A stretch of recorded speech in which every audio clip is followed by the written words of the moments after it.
This is section 4 of module 1, tips and tricks through the stages.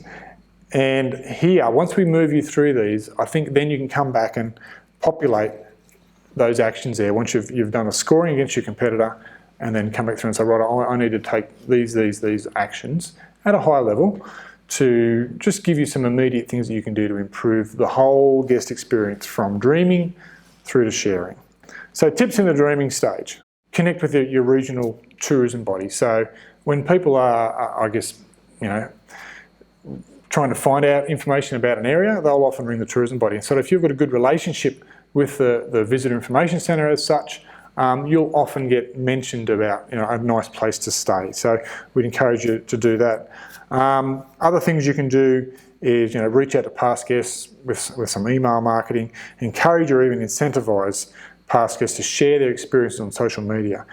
And a really solid one, but takes a lot of time, is to begin blogging about local attractions. If you can have your website riddled with oodles of high quality, good and helpful content about what to do in the area, it becomes this central hub of where people are going to actually find out about your location.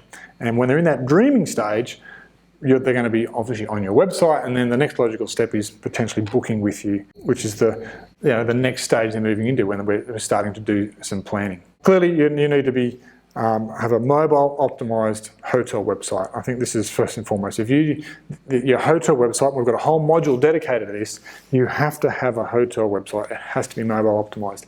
It is the core of all of your marketing. You want the booker to be able to easily discover your facilities, room types, rates. You want live availability. All this stuff again we'll cover in the website module. We really encourage you to expand your distribution. I see many hoteliers that are afraid to be out there on the OTAs, be on Booking.com, be on Expedia and the likes, because they don't want to pay a commission. But trust me, when you go through the rest of the modules, you'll understand more deeply why you need to be on those platforms. And your online reputation, because when people are in the planning stage and they're checking out places, they're no longer, as I said earlier, they're no longer looking at star ratings. They're looking at what other people are saying. So if you're managing your online reputation we talk about, you need to, if you've got a good online reputation, you're going to, I guess, underpin the research that people are doing where they see a place they like the price, and people are saying good things about it. They're going to start to move into the next stage, which is all around booking. Some simple things here, your website needs to be easy to navigate. You don't want to be creating roadblocks and hurdles and speed issues that actually slows the booking process down. So you just got to try and streamline the whole booking process.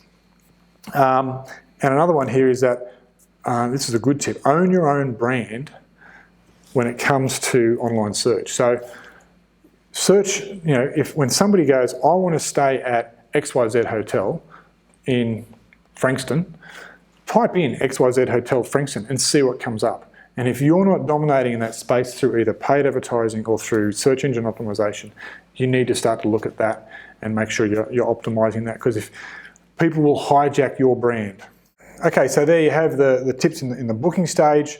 Moving along now to tips in the anticipating stage.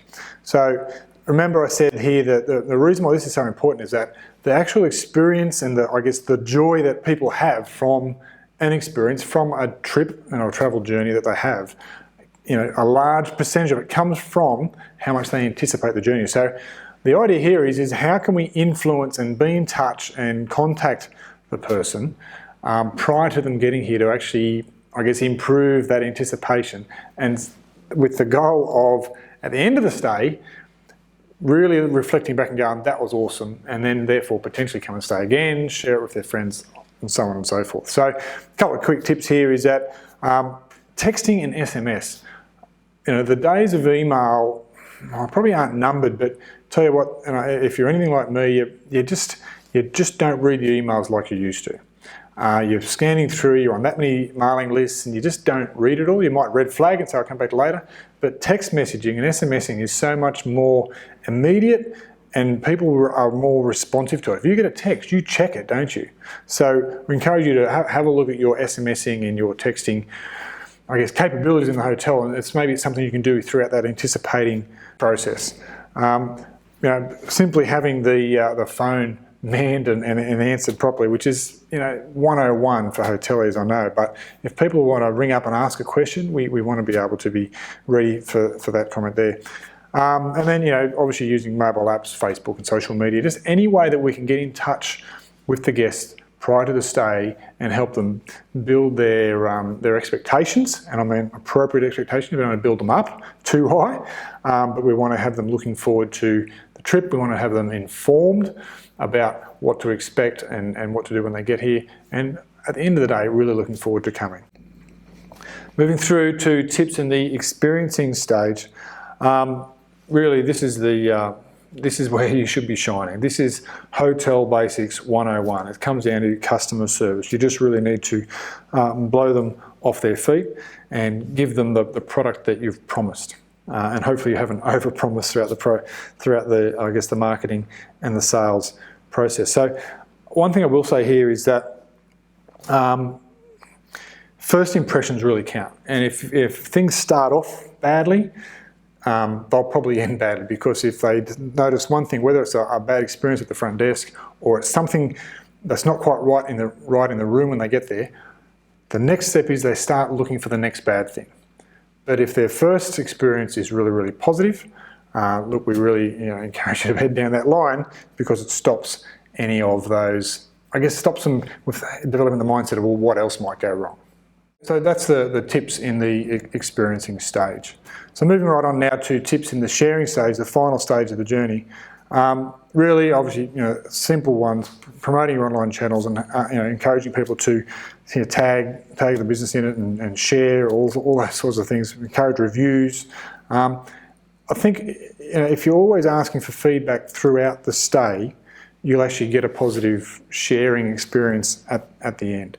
And another little tip is there, incentivizing creative user-generated content. The reason I was going to say contest there is that that's probably a good way to do it. If you can, reward people with a dinner in the restaurant or a return stay or something like that, some form of incentive or competition to actually get them to naturally do something unforced.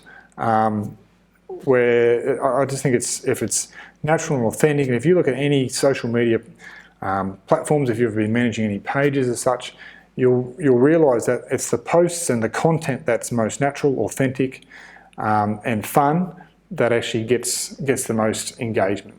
So if you can try and encourage that from the hotel front, we really encourage you to do that as well.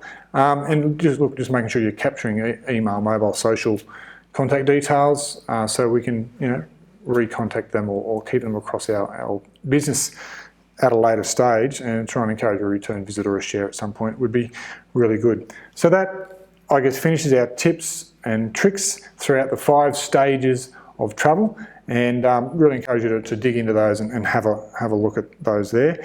And now you've been through the tips and tricks, you can go back to that framework, and I'll go through the framework at the end, around scoring your biggest competitor, scoring yourself, identifying your gaps, and then loading a few tasks in against there, things that you can probably address sooner rather than later. Just not quick little wins that you can have to improve the experience that guests are having, from dreaming right through to sharing.